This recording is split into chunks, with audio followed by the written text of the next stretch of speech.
जब हनुमान जी अंगद व जामवंत सहित सभी वानर योद्धा प्रस्रवणगिरि पर्वत पर श्री राम, लक्ष्मण और सुग्रीव से मिले और सीता जी के बारे में बताया, तब श्री राम ने वानरराज सुग्रीव से उसी समय वानरों की सेना के साथ दक्षिण दिशा की तरफ कूच करने के लिए कहा।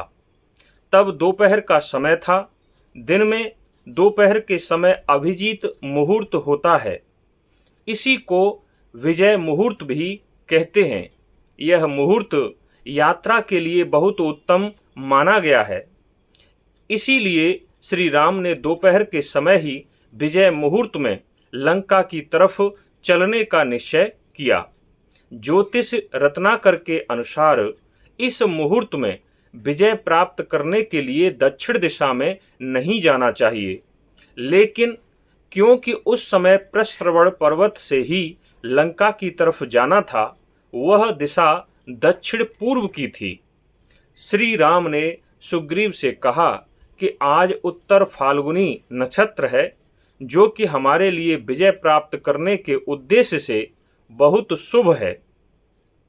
इसलिए हे वानरराज सुग्रीव, हमें आज ही लंका के लिए यात्रा प्रारंभ कर देनी चाहिए। श्री राम ने सुग्रीव से यह भी कहा कि हे वानरराज, मेरी दाहिनी आंख भी फड़क रही है, जो विजय प्राप्त की सूचक है। फिर श्री राम की आज्ञा पाकर सुग्रीव ने असंख्य वानरों के साथ लंकापुरी की तरफ प्रस्थान किया। उस समय वानर सेना के सेनापति नील थे। नील को वानर सेना के सबसे आगे कुछ दूरी पर चलने के लिए कहा था। उनको पीछे से आ रही वानर सेना के लिए रास्ते को देखकर उसमें जो भी कमी हो उसे ठीक करके रास्ता बनाने के लिए कहा गया था। उस रास्ते पर जल, फल व फूल आदि की भी व्यवस्था हो, ऐसे रास्ते को चुनकर लंका की तरफ जाना था। कहीं रास्ते में जल मिले तो उसको भी सुरक्षित करना था, ताकि कहीं रावण को पता चल जाए कि इतनी विशाल वानर सेना मेरी लंका पर चढ़ाई करने के लिए आ रही है, तो कहीं जल में विष ना मिला दे। अनेक वानरों को यह भी दायित्व सौंपा गया कि मार्ग में चारों तरफ यह निश्चित करके चलें कि कहीं भी शत्रु की सेना छिपी न हो, क्योंकि अगर इस बात पर ध्यान नहीं दिया तो हम आगे चल रहे हैं और पीछे से शत्रु सेना हम पर आक्रमण कर दे। इससे बचने के लिए मार्ग के हर स्थान की छानबीन करके ही आगे बढ़ना है। और यह भी घोषणा की गई कि वानर सेना में जो बालक और वृद्ध हैं, उन्हें किष्किंधा में ही रह जाना चाहिए। ऐसी स्थिति में लंका पर चढ़ाई करने के लिए नहीं जाना चाहिए।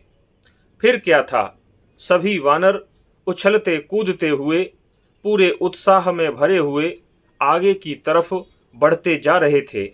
श्री राम और लक्ष्मण उछलते कूदते तो जा नहीं सकते थे, क्योंकि उन्हें वानरों की तरह उछलना कूदना तो आता नहीं था।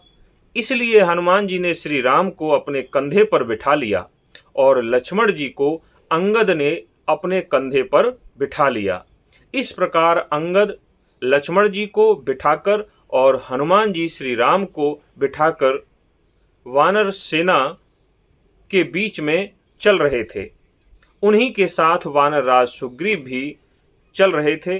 जैसा कि हमने पहले ही बता दिया है कि वानर श्रेष्ठ नील वानरों की सेना के सेनापति थे। विशेष बात तो यह थी कि वानर सेना ने कहीं भी 2 घड़ी के लिए भी विश्राम नहीं किया था।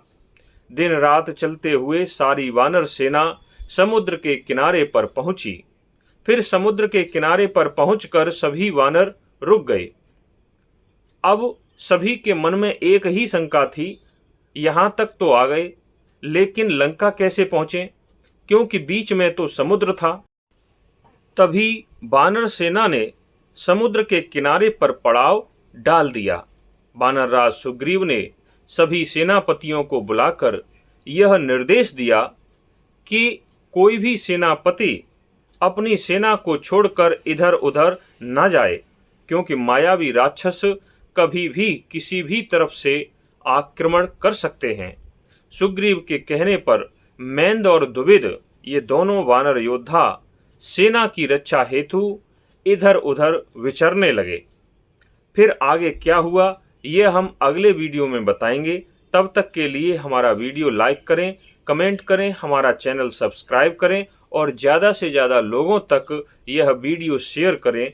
तब तक के लिए धन्यवाद।